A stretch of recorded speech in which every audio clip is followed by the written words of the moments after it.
এই পুলিশ! আসুন police madam, আমার দিদিকে একটা ছেলে জোর করে তুলে নিয়ে গেছে বিয়ে করবে বলে। এতগুলো লোকে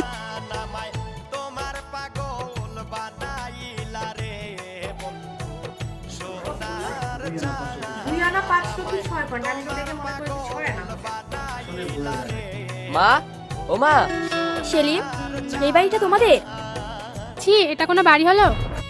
আমার খুব স্বপ্ন ছিল, আমার একটাই তো ছেলে, ছেলের বিয়েটা ধুমধাম করে দেওয়া।